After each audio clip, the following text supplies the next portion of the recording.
Show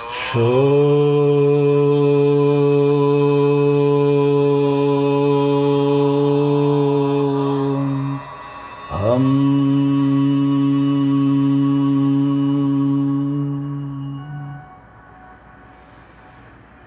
show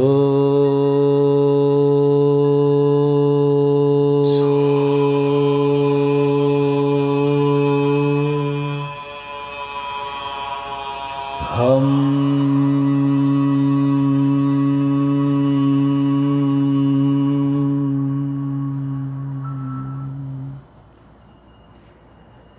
नमस्कार।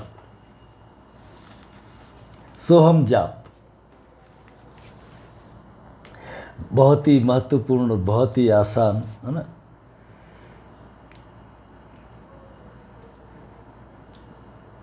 दुर्योधन की ये पंक्तियां बड़ी प्रसिद्ध है। जानामि धर्मम न च मे प्रवृत्ति, जानामि अधर्मम न च मे निवृत्ति।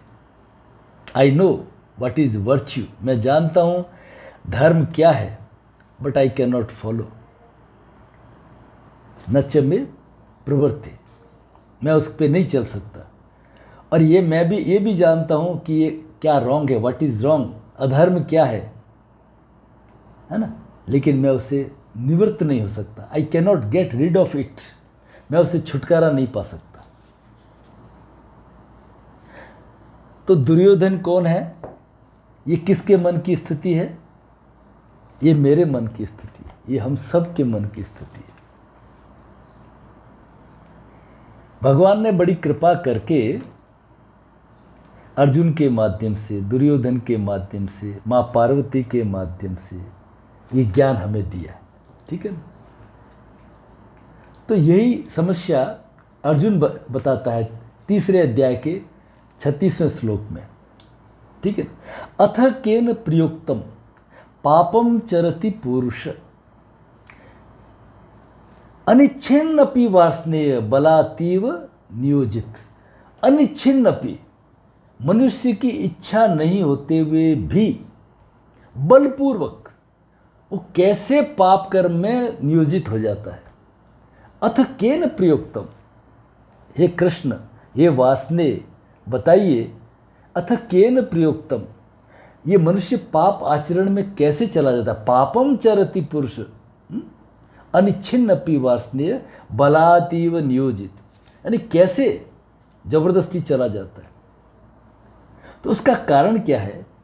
उसका कारण है षड रिपु। 6 हमारे इस मार्ग में, ध्यान ज्ञान साधना के मार्ग में 6 बाधाएं, ठीक है ना। ये कौन है? काम, क्रोध, लोभ, मोह, मद और मत्सर। मद माने अहंकार, सबसे बड़ा दुश्मन, और मत्सर माने जेलस, ईर्ष्या, ये सबसे ज़्यादा खतरनाक है, ठीक है ना। तो अब आता है कि इनसे हम छुटकारा कैसे पाएं।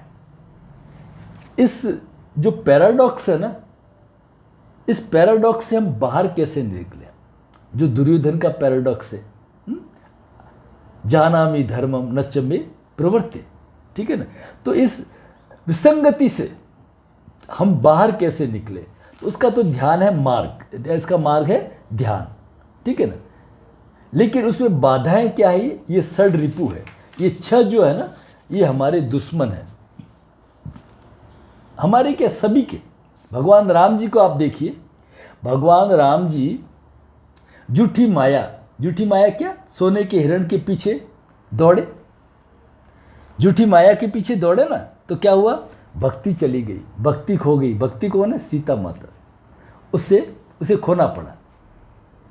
इसी तरह से सीता माता के केस में देखिए कि उन्होंने ब्रह्म को माया के पीछे लगा दिया। ब्रह्म कौन है? राम, और माया क्या? हिरण, उसके पीछे लगा दिया, तो ब्रह्म को खोना पड़ा, राम को खोना पड़ा, राम से दूर होना पड़ा।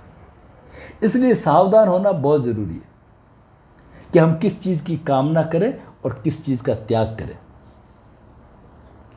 तो जो ध्यान तक हम कैसे पहुँचे, मेडिटेशन इज ए पेनिसिया। सब इन चीज़ों का उपाय क्या है, चाबी क्या है? ध्यान है। है ना। तो पतंजलि महाराज ने बहुत सिस्टेमेटिक अष्टांग योग बताया। पहले यम नियम, यम का मतलब how to live in a society, अहिंसा, सत्य, अस्त्य, ब्रह्मचर्य, अपरिग्रह, नियम सेल्फ कोड ऑफ कंडक्ट, है ना। ये सब धर्मों में है, dos and don't, not to do, है ना। ये कमांडमेंट्स सब धर्मों में है। तो यम आप क्या नहीं करें, समाज में रहने के लिए क्या नहीं करें, हिंसा नहीं करें, अहिंसा, सत्य, अस्त्य, जो अहिंसा, सत्य, अस्त्य, ब्रह्मचर्य, अपरिग्रह। और क्या करें हमारे लिए, सेल्फ कोड ऑफ कंडक्ट, सोच, संतोष, तप, स्वाध्याय, ईश्वर प्रणिधान। तो यम और नियम दो पैर है, उसके ऊपर ये जो शरीर है हमारा, फिर आसन, और आसन से फिर हम आते हैं प्राणायाम में। आसन का मतलब है कि हमें एक बैठने की योग्यता आ गई, तो चलिए अब प्राणायाम कराया जा सके, क्योंकि प्राणायाम में थोड़ा स्टेबिलिटी चाहिए, है ना। तो प्राणायाम करेंगे तो प्राणायाम क्या है, तस्मिन् सति श्वास प्रश्वास योर गति विच्छेद प्राणायाम। उसके आसन के सिद्ध होने के पश्चात अब जो श्वास प्रश्वास की गति है इसको हम विच्छेद करेंगे, आयाम करेंगे। श्वास को भरेंगे, अंतर कुंभक करेंगे, श्वास को धीरे धीरे बाहर करेंगे, बाह्य कुंभक करेंगे, है ना, उसको आयाम करेंगे, तो वो होगा प्राणायाम। ठीक है। तो प्राणायाम क्या करेगा, हमारी मेंटल स्टेट को, हमारे दिमाग को रिलैक्स करेगा। श्वास और प्राण दोनों जुड़े हुए हैं। चले वाते चलम चित्तम, निश्चलो निश्चलम भवेत। जैसे जैसे हमारा श्वास उखड़ता है ना, तो वैसे हमारा मन भी उखड़ता है। तो वो हम प्राणायाम से उसको हम ठीक करेंगे। अब आता है प्राणायाम के बाद में जो 5th स्टेप है, वो बहुत इंपॉर्टेंट है, और उसका नाम है प्रत्याहार। प्रत्याहार, प्रत्याहार, ठीक है ना। एक्चुअली प्रत्याहार ही है जो हमें धारणा में ले जाएगा। प्रत्याहार का मतलब है कि ये धारणा के लिए योग्यता बनाता है, आपको आप में क्वालिटी लाता है। प्रत्याहार का मतलब क्या है कि अब हमने पहले शरीर को आसन से सही कर लिया, उसके बाद में हमने मन को शांत कर लिया प्राणायाम से, ठीक है। और अब भी मन में बेचैनी है, अब भी वो ध्यान नहीं लग रहा है। उसका कारण क्या है, जो हमारी इंद्रियां है ना, वो एक्सट्रोवर्ड है बाई नेचर, वो बाहर की तरफ है। जैसे आँख है वो रूप की तरफ भागती है ना। नाक है ये गंध चाहता है, अच्छी अच्छी खुशबू चाहता है। जीभ अच्छा अच्छा स्वाद चाहती है। कान तारीफ सुनना चाहते हैं, प्रशंसा सुननी चाहते हैं, है ना। और त्वचा एक अच्छा स्पर्श चाहती है। तो ये रूप, रस, गंध, शब्द, स्पर्श, इनमें बाहर की तरफ भटकती है। इनको हम कहते हैं इंद्रियां। इंद्रियां, इसको गौ भी कहते हैं, है ना? जैसे गौ माने गायें भी होती है ना। जैसे जो ग्वाला होता है ना, शाम के समय गोधूली की बेला हो गई अब, तो अब सब गायों को इकट्ठा करता है ना, बड़े प्रेम पूर्वक इकट्ठा करके क्या बोलता है, चलो अब निज घर अपने, इस परदेश में ओ परदेसी, अब यहाँ पे कहाँ जगह है ना, अब गोधूली की बेला हो गई, अब अपने देश चलो, ठीक है। तो ये है हमारा प्रत्याहार, बड़ा धीरे से समझा के उसको अंदर की तरफ ले जाना। तो प्रत्याहार के 2 स्टेप है, प्रत्याहार के 2 है। एक तो कि अपनी इंद्रियों को बाहर जाने से रोकना, है ना, और दूसरा उसको बेटर सब्स्टिट्यूट देना, प्रति आहार देना। जैसे मान लीजिए एक लड़का है, बच्चा है, वो पिज्ज़ा बर्गर खाता है। अब घर वाले कहते हैं ये पिज्ज़ा बर्गर खाता है, अभी सिखाया तो आप नहीं है, ठीक है, लेकिन अब करें क्या, हम चाहते हैं कि उसकी हेल्थ भी बने, तो हम कुछ पौष्टिक आहार जैसे अंकुरित चने, अंकुरित धान, मूंग वगैरह, उसकी बहुत ही स्वादिष्ट चाट बनाएंगे, जिसका स्वाद उस पिज्ज़ा बर्गर से ज़्यादा बेहतर हो, है ना, तब वो लड़का मानेगा। अदरवाइज हम कहते हैं नहीं खाना, इससे कोई समस्या हल नहीं होगी। आपको एक सब्स्टिट्यूट देना पड़ेगा। जैसे घर में बच्चे हल्ला कर रहे हैं, आपने कह दिया चुप, वो आपके डर से एक बार तो चुप हो जाएंगे, लेकिन बच्चे हल्ला नहीं करेंगे तो कौन करेंगे, है ना, वो फिर हल्ला करेंगे, बाल स्वभाव है ना। तो आपने क्या किया, उसको एक बॉल दे दी और फिर वो खुशी के मारे बाहर चला जाएगा, समझ। मतलब आप उसको रास्ता दिखाइए, अपने जीवन का एक बड़ा लक्ष्य बनाइए। जब उच्चतर लक्ष्य होता है ना, तो फिर हमें कुछ भी नहीं दिखाई देता। जैसे हमारा कोई परिचित आईसीयू में भर्ती है, डॉक्टर कहता है अभी 15 मिनट के अंदर दवाई लेके आओ, और हम दौड़ते हैं फुल स्पीड से दवाई लेने के लिए। रास्ते में एक बहुत बड़ा शो चल रहा है, बहुत बड़ा डांस चल रहा है, क्या हम रुकेंगे? नहीं नहीं, हम नहीं रुकेंगे। हमारा लक्ष्य एक ही है कि जितना जल्दी हम दवाई लाएं और पेशेंट तक पहुँच जाए, है ना। एक उच्चतर लक्ष्य जब जीवन में बनता है ना, तो प्रत्याहार घटित होता है।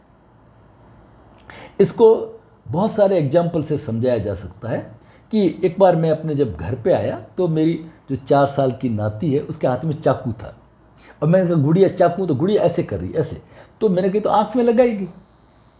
तो मेरे किराएदार थी, वो पीछे बैठी देख रही थी, तो कब अपने रूम में गई और कब चॉकलेट लेके आई, और उसने आके गुड़िया को, गुड़िया चॉकलेट, तो जैसे ही चॉकलेट गुड़िया ने देखी, चाकू गिरा दिया और दोनों हाथ से चॉकलेट पकड़ ली। जो आनंद चॉकलेट में है ना, वो चाकू में थोड़ी है। तो इसको कहते हैं प्रत्याहार। इस तरह से मतलब हम अपनी इंद्रियों को एक आहार देंगे, नंबर 1। दूसरा, उनको बाहर जाने से रोकेंगे, बड़ा सजग रहना पड़ेगा। वितर्क बाधने प्रतिपक्ष भावनम, हर चीज में हमें अलर्ट रहना पड़ेगा। जैसे क्या होता है कि एक वो दवाइयों की फैक्ट्री होती है ना, तो वहाँ पे वो बोतल्स भर भर के आती रहती है, तो जैसे ही कोई बोतल खाली होती है तो सेंसर एकदम सेंस करके फेंक देता है उसको। तो जैसे ही कोई गलत थॉट, कोई गलत कंपनी आई, उसको उसी टाइम उसको उड़ा देंगे, उसको एंटरटेन नहीं होने देंगे, ठीक है ना। बड़ा सजग रहना पड़ेगा। तो प्रत्याहार का मतलब यह है, एक तो उसको रोकना, और दूसरा वितर्क बाधने प्रतिपक्ष भावनम, जब कोई ऐसी भाव आए ना, तो उसको आप एक उसका अपोजिट दीजिए। मन में हिंसा आई तो आप अहिंसा दीजिए, किसी से द्वेष हुआ तो अद्वेष्टा सर्वभूतानां मैत्रः करुण एवच, ऐसे गीता वगैरह का गान करते रहिए। अद्वेष्टा सर्वभूतानां, चराचर जगत से, सभी से कोई द्वेष नहीं। अद्वेष्टा सर्वभूतानां मैत्रः करुण एवच, तो ऐसा गान अंदर चलता रहे। वितर्क बाधने प्रतिपक्ष भावना, उसका एक अपोजिट हम उसको देंगे। तो अब हमारी जो स्थिति है प्रत्याहार के बाद में, अब हमारी स्थिति बनती है धारणा की। देशबंध चित्तस्य धारणा, किसी एक चीज़ के ऊपर, लक्ष्य के ऊपर ध्यान करना, किसी चित्र के ऊपर ध्यान करना, किसी मंत्र के ऊपर लगातार टिकाना, और फिर धीरे धीरे जब ये तेलवत बन जाता है, ध्याता और ध्येय एक हो जाते हैं, है ना, अजपा जाप बन जाता है जैसे, ठीक है ना, बिना सोचे, जैसे आपका नाम है, हमारा नाम है, हमें रट गया है ना, कभी भी बुला लो हम अपना नाम वही बोलेंगे, ठीक है ना। तो ऐसे ही वो जब जाप अंदर चलता है ना, तो फिर तेलवत बनने से वो ध्यान हो जाता है। तत्र एक प्रत्येक तानता ध्यानम, है ना, जिसको कबीर क्या कहते हैं? कबीर कहते हैं कि वो पनिहारन है ना, घड़े के ऊपर घड़ा और ऊपर घड़ा, ठीक है ना, और अब पनिहारन चल रही है, अपनी सहेली से बातें भी कर रही है, उसको अपने गहने और कपड़े भी दिखा रही है, हाथ में जो अंगूठी पहनी है उसको भी दिखा रही है, लेकिन ध्यान कहाँ पे? घड़े पे। सदैव तेलवत, एक तेल की धार की तरह, तत्र प्रत्येक तानता ध्यानम, वो बना रहता है, वो धार नहीं टूटती है ना, तो उसको कहते हैं ध्यान। तो ये जो मन हमारा क्या है? मन है, इट्स ए कॉन्ग्लोमरेशन ऑफ थॉट्स, विचारों का जो समूह है ना, ये हमारा मन है, ठीक है ना। तो अब इसको हम, मन को हम धीरे धीरे अब उसको हम खाली करना शुरू करेंगे। उसके अंदर थॉट्स तो भरी रहती है ना, तो उसको हम अमन बनाएंगे, है ना। तो उसके लिए हमने क्या किया? एक बिल्कुल विज्ञान है, संसार लेन देन पर आधारित है। जैसे पानी की टंकी तो ऊपर भरी हुई है, लेकिन एक एयर ले लिया तो क्या होगा? पानी नीचे नहीं आएगा। बोतल से पानी खाली करेंगे, लेकिन अगर बोतल में एयर नहीं जाएगी तो पानी नीचे नहीं आएगा, ठीक है ना। तो जब हम उसके अंदर मंत्र का जाप करेंगे ना, तो वो अंदर से जो हमारी जो इम्प्योरिटीज है ना, वो धीरे धीरे हमारी बाहर आनी शुरू होगी। तो इस तरह से हमारा जो है मन है ना, वो खाली होगा। तो उसके लिए हमको एक मंत्र दे देते हैं, है ना। मननात् त्रायते इति मंत्र, जो मन को तारे, है ना, वो मंत्र है। तो क्या मंत्र भी एक थॉट नहीं है? मंत्र भी एक विचार नहीं है? नहीं, मंत्र जो है वो हमारा विचार नहीं है। विचार क्या करता है? विचार वो चीज़ है जो एक्शन एंड रिएक्शन द्वंद्व लाता है, लाइक्स एंड डिसलाइक्स। मन के अंदर एक जैसे ही आता है ना, तो हमारा मन के अंदर नेगेटिव पॉजिटिव, लाइक्स डिसलाइक्स, मतलब उसके अंदर रिएक्ट करता है। लेकिन मंत्र क्या है? मंत्र उदासीन होता है। मंत्र जब आप जपते हो ना, तो वो उसमें कोई रिएक्शन नहीं करता। तो हमारे जो शिव पुराण है, शिव पुराण में स्कंद जी ने 22 महावाक्य दिए। महावाक्य क्या है? महावाक्य ये बताते हैं कि आप ही ईश्वर हो, श अहम, वो मैं ही हूं, तत्त्वमसि, ये तू ही है, सब प्रज्ञानम ब्रह्म, अहम ब्रह्मास्मि, डिक्लेयर कर दिया, ठीक है ना। और ये कि ये चीज जो है पतंजलि भी कहते हैं। पतंजलि क्या कहते हैं कि आप ही ईश्वर है ना। क्लेश कर्म विपाक आशय अपरामृष्ट पुरुष विशेष ईश्वर। आप में और ईश्वर में क्या फर्क है? यही फर्क है कि उनमें पॉजिटिविटी ज़्यादा है और आप में नेगेटिवनेस ज़्यादा है। तो जैसे जैसे हम इस नेगेटिवनेस को पॉजिटिवनेस से रिप्लेस करेंगे तो क्या होगा? वी विल बिकम ईश्वर। तपश्चर्या से होगा। अपने सामने राम जी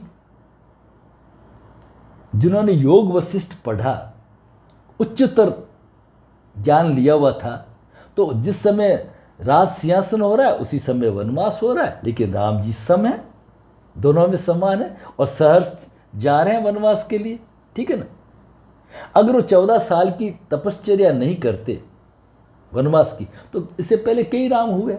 ये पतंजलि के अनुसार बता रहा हूं, कई राम हुए, कोई ध्यान नहीं है। और कृष्ण जी के आप जीवन देखिए, जन्म ही कारावास में हुआ, तकलीफें अनगिनत, ठीक है ना। तब जाकर के वो कुंदन बनता है, वो कथीर जो है ना, तब कुंदन बनता है, तब सोना बनता है। तपश्चर्या के बिना कुछ नहीं आता जीवन के अंदर, ठीक है ना। तो यहां पे हम एक मंत्र लेंगे, ठीक है ना, शोहम मंत्र लेंगे, शहम, है ना। तो पतंजलि इसमें ये कहते हैं, क्लेश कर्म विपाक आशय अपरामृष्ट पुरुष विशेष ईश्वर। आप ही ईश्वर है। मैं लगता तो नहीं हूं, नहीं लगता नहीं, भले ही हो, लेकिन आपके जीवन का लक्ष्य क्या है? लक्ष्य यही है। जैसे अपन एक डॉक्टर साहब के घर जाते हैं, तो उनका एक छोटा बेटा बाहर बैठा है, अपन कहते हैं अच्छा भाई डॉक्टर साहब कैसे हो? अरे वो चौंकता है, अंकल मैं कहाँ डॉक्टर हूँ। नहीं, आपको भी डॉक्टर बनना है, आपके पिता जैसा बनना है। और हमारे पिता कौन है? वो परम पिता है। तो ये हमारे जीवन का लक्ष्य है। What is aim of our life? उस डिविनिटी को, उस देवत्व को प्रकट करना ही जीवन का उद्देश्य है। ये जो डिविनिटी है, देवत्व है, ये हमारे जीवन में अनमैनिफेस्टेड है। जैसे राख में चिंगारी होती है ना, ऐसे है। उसको प्रकट करना, इस अनमैनिफेस्टेड को प्रकट करना ही जीवन का उद्देश्य है। और नहीं करेंगे तो क्या होगा? पुनरपि जन्मम पुनरपि मरणम पुनरपि जठरे अग्नि शयनम। ई संसारे बहु दुस्तारे कृपा पाही पार मुरारे भज गोविंदम भज गो। ये रीबर्थ साइकिल चलती रहेगी। कब तक चलती रहेगी? जब तक आप उस लक्ष्य को हासिल नहीं कर लेते। Every man is a divine. हर मनुष्य दिव्य है। उस दिव्यता को प्राप्त करना हमारे जीवन का उद्देश्य है, ठीक है ना। ये पतंजलि। तो पतंजलि क्या बताते हैं? पतंजलि इसका उपाय क्या बताते हैं? तस्य वाचक प्रणव। ये जो ओम है ना, 27वें पहले अध्याय के 27 श्लोक में, ये ओम है जो ईश्वर का बोधक नाम है। तो क्या करें? ओम का कोई मंदिर बनाए, अगरबत्ती करे, घंटा बजाए? No no no. 28वें श्लोक में कहते हैं तद जप तद अर्थ भावनम। उसको जप करिए, रिपीटेडली दोहराइए। इस शरीर को आप बिल्कुल रिजोनेंट करिए उसकी ध्वनि में, है ना। और उसके अर्थ को, उसकी भावना को क्या है ये ओम, क्या है ये सोहम, है ना। उस विराट को महसूस करते हुए, जैसे आपने सोहम जाप लिया, तो जैसे आपने शो किया तो आप जैसे ईश्वर से जुड़ गए, इस जीव अंदर प्रवेश कर रहा है, और मेरा फिर आपने जैसे रुके तो मेरा सारा शरीर बलिष्ठ हो रहा है, ये आज्ञा चक्र पे एक प्रकाश को अनुभव करते हुए। और जैसे आप हम के साथ में श्वास को छोड़ते हैं तो ऐसे महसूस करते हैं मेरे सारे रोग, कष्ट, पीड़ा, दुख, दारिद्र्य जैसे काला धुआं बाहर निकल रहा है। ये भावना होनी चाहिए। वो भावना ही तो थी जो एक बालिया डाकू वाल्मीकि ऋषि बन गया, अदरवाइज वो तो मरा मरा का जाप कर रहा था। लेकिन उसकी भावना क्या थी? वो भावना में उसकी पवित्रता थी। ठीक है ना। तो शिव कहते हैं, हे देवी, ये शरीर ही देवालय है जिसमें देव प्रतिमा स्वरूप जीव विद्यमान है। इसलिए अज्ञान रूपी गंदगी को दूर कर पवित्र होकर शुभ भाव से उस परमात्मा की आराधना करनी चाहिए। तो हर श्वास प्रश्वास में चलने वाली इस प्रक्रिया का नाम क्या है? सोहम साधना। अब सवाल यह है, इसका विज्ञान क्या है? पहले तो ये देख लेते हैं थोड़ा सा कि एक जो हमारा जो आयुष्य है ना, हमारी जो उम्र है वो वर्षों में नहीं है, वो हमारी उम्र है श्वासों का खजाना। परमात्मा ने हमारे जन्म के साथ में एक बैग दे दिया, श्वासों का भरा हुआ टोकरा दे दिया। अब ये नोट है, श्वास क्या है? हमारे नोट है। इसको आप कितनी ढंग से, चतुराई से, है ना, कितने कंजूसी से इसका खर्च करते हैं, है ना। तो तो वैसे ही आपकी आयुष बढ़ती है। श्वास जब हम साधारण स्थिति में होता है आदमी तो 12 से 15 श्वास पर मिनट लेता है, लेकिन जब हम काम, क्रोध, गुस्से में होता है तो 40 श्वास पर मिनट तक चले जाते हैं। समझे आप बात को? तो ये पूरा एक साइंस है। जैसे कुत्ता है, कुत्ता 50 श्वास पर मिनट तक लेता है, ठीक है, तो उसकी आयुष कितनी होती है? 10 साल, 15 साल, इससे ज़्यादा नहीं। लेकिन घोड़ा 35 श्वास लेता है तो उसकी उम्र होगी 35 साल। कम लेना शुरू किया ना श्वास, मैं श्वास को लंबा किया ना, श्वास की लंबाई बढ़ाई तो 35 साल। अब आता है हाथी। हाथी लेता है 15 से 18 श्वास पर मिनट, तो उसकी उम्र होती है 100 साल। एकदम बढ़ गई ना आयुष उसकी। आदमी लेता है 12 से 15 श्वास पर मिनट, उसकी आयुष कितनी है? 120 और 160 साल तक। फिर आता है कछुआ। कछुआ लेता है 4 से 5 श्वास पर मिनट, उसकी आयुष 400 450 साल। जितना आप स्लो डाउन करोगे श्वास को, जितना आप खर्चा कम करोगे, उतना आपका क्रिएटिव आयुष बढ़ती जाएगी। अब आप देखिए सांप को, सांप 2 श्वास पर मिनट, 1 श्वास पर मिनट, है ना, इस तरह से लेता है। जो समुद्र के श्वास है ना, वो 1 मिनट में 1 श्वास लेते हैं, उनकी उम्र होती है 1000 साल। तो सारा जो खेल है ना, ये श्वास का खेल है। अब मैं आपको कहूं कि भाई श्वास की लंबाई बढ़ाइए, तो जैसे मैंने श्वास को भरा और वो तो छूट गया, मेरी प्रैक्टिस ही नहीं है। तो हम लोग क्या करते हैं योग में कि एक मंत्र दे देते हैं। जैसे आपको श्वास मन ही मन शो के साथ भरा और छोड़ते समय आपने हम किया आवाज़ के साथ में, बहुत धीरे धीरे, तो जो आपका जो एक्सेलेशन है ना, वो खूब लंबा हो जाएगा। जैसे हम करते हैं, प्रैक्टिकली करते हैं, शरीर सीधा, रीढ़ की हड्डी सीधी, चेहरे पे प्रसन्नता, बहुत ही धीरे धीरे श्वास को भरिए और मन में शो का उच्चारण, हम।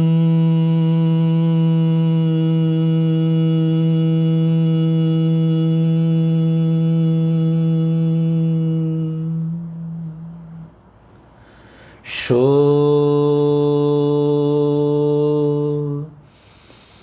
हम।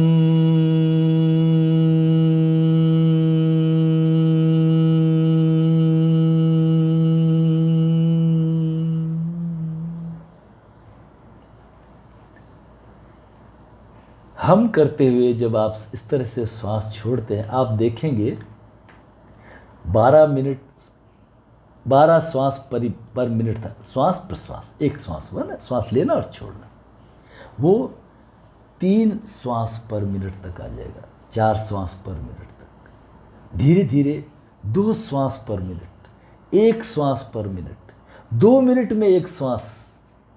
जितनी जीवन की प्रॉब्लम है, हमें गुस्सा आता है, ईर्ष्या होती है, चिड़चिड़ापन रहता है, जितनी भी प्रॉब्लम, अनिद्रा है, जो भी प्रॉब्लम बताइए, उपाय श्वास को लंबा करना। ध्यान नहीं लगता, ध्यान लग जाएगा। जो प्रश्न है ना, मतलब स्थिरता रहेगी, इमोशनल कोफिशिएंट अच्छा होगा, कंसंट्रेशन अच्छा होगा, आईक्यू अच्छी होगी, आप जो भी सवाल पूछिए सबका उत्तर श्वास में। अच्छा स्वास्थ्य, यस, अच्छा स्वास्थ्य तो मिलेगा ही।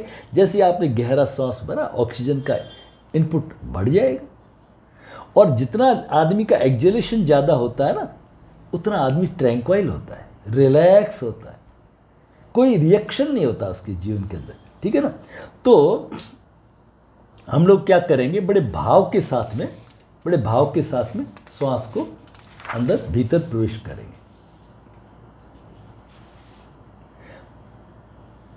तो जब हमारा मन इस तरह से श्वास प्रश्वास से, सोहम के जाप से निर्विचार होने लगे, है ना, तब हम क्या करेंगे, मन को यहां पे आज्ञा चक्र पे टिका देंगे।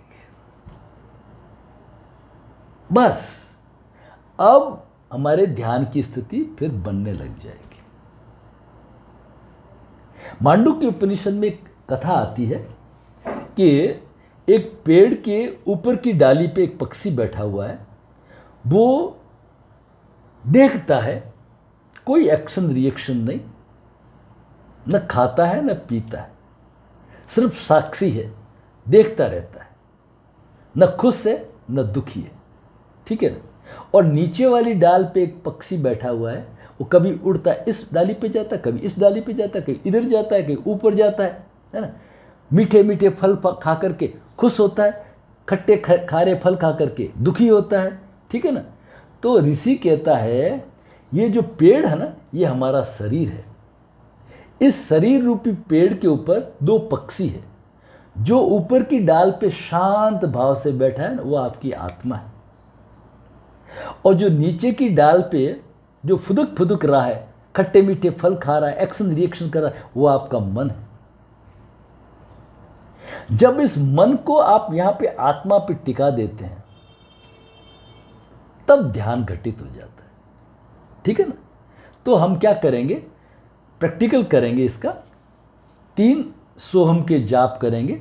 मैं तो बोलता रहूंगा, आप मन ही मन शो के साथ में श्वास को जैसे भरेंगे, तो श्वास की जो आवाज़ है ना, शो, मन ही मन शो करेंगे और भाव करेंगे, सारा शरीर पुष्ट हो गया है, सारा शरीर बलिष्ठ हो गया है, ठीक है ना।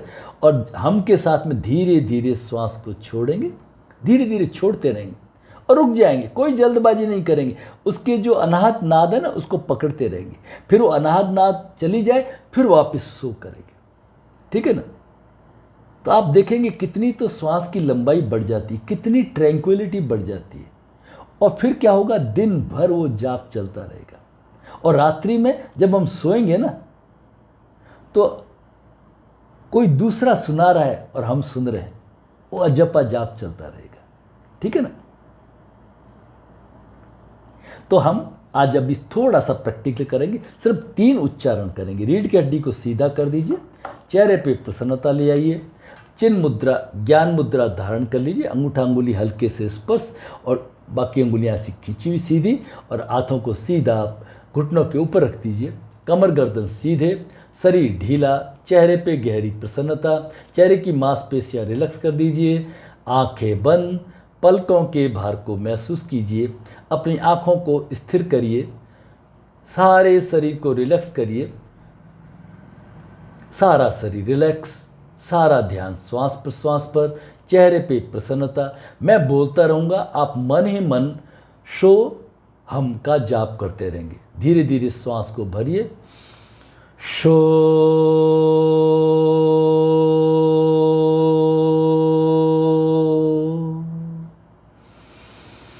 हम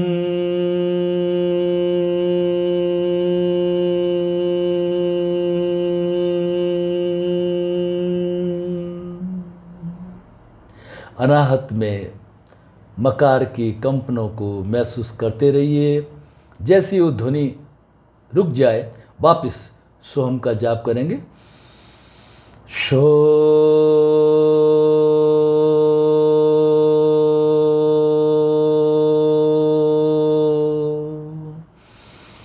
हम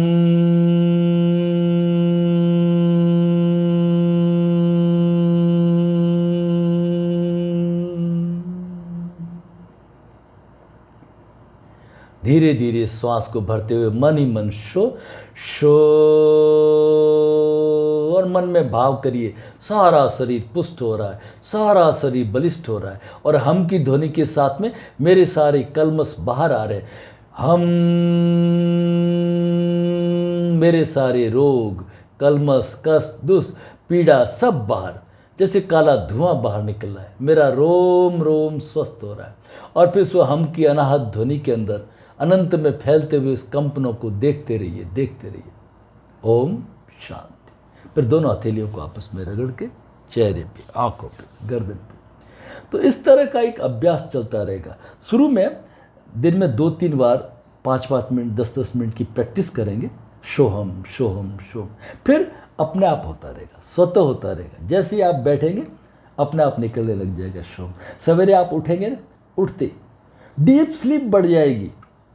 मैं एम्स में बता कराता हूँ तो लोगों को, डीप स्लीप कई गुना बढ़ जाती है। तो हमारी दिन की शुरुआत कहाँ से होती है? रात से होती है ना। जब 2-3 घंटे ही नींद लेने से हमारा काम चलने लग जाए, 4 घंटे नींद लेने से हमारा काम चलने लग जाएगा, ठीक है ना। और सवेरे उठेंगे और उठते ही अचानक हमारे मुंह से निकलेगा शोहम शोहम शोहम। ये क्यों ज़रूरी है? देखिए, ऐसे कई साधक मिलेंगे, हमारे परिचित में भी है, जो 1.5 2-2 घंटा ध्यान में बैठते हैं। ध्यान लगता है उनका, है ना। समाधि की नहीं बात करूँ, ध्यान लगता है। लेकिन सवाल है कि हम तो गृहस्थी है ना, इतना टाइम कहाँ से लाएंगे? कर्म भी तो प्रधान है, कर्म से थोड़ी छूट सकते हैं। तो ये एक ऐसी विधि है, काम करते चलो, नाम जपते चलो। संसार में रहते हुए कर्म किया और फिर वापस सोहम में आ गए। तो क्या हुआ? एक खाली दिमाग जो शैतान का घर होता है ना, जैसे ही दिमाग खाली रहा तो लाइक्स डिसलाइक्स, ये अच्छा नहीं है, ये बुरा है ना, ये मेरा नहीं है, ये मेरा है। संसार में जब हम आए ना, आए तो बिल्कुल एक तरह से शुद्ध बुद्ध चेतन शिवो हम आए। अरे यहाँ आकर के हम लाइक्स डिसलाइक्स के इस चक्कर में फंस गए। मेरे पुत्र, पांडु पुत्र, है ना, भेद आने लग गया। उससे लाइक्स डिसलाइक्स के अंदर हम इतने उलझ गए कि हम अपने मूल उद्देश्य को भूल गए। तो जब ये दिन भर कार्य करते करते हम सोहम विधि का, जिसको कबीर जी ने पणिहारी के रूप में समझाया, और फिर वो तत्र प्रत्येक तानता ध्यान, एक तेलवत एक धारणा बनी रहे, और फिर मन जो है अंतर्मुखी हो जाता है, और काम करते करते सोते समय भी वो जाप चलता रहता है, चलता रहता है। तो जीवन में एक क्रांति घटेगी, अद्भुत परिवर्तन आएगा, ठीक है ना। आशा करता हूँ ये वीडियो आपके लिए बहुत उपयोगी बनेगा। आपको पसंद आए तो इसको लाइक ज़रूर करें और फॉरवर्ड करें, ताकि और लोगों का भी भला हो। और दूसरा, अपनी जो कोई कमेंट्स वगैरह है ना, तो वो ज़रूर दें। मैं कोशिश करूँगा उसका उत्तर देने के लिए। बहुत बहुत वीडियो देखने के लिए आप सबका आभार, बहुत बहुत धन्यवाद। मंगल कामना।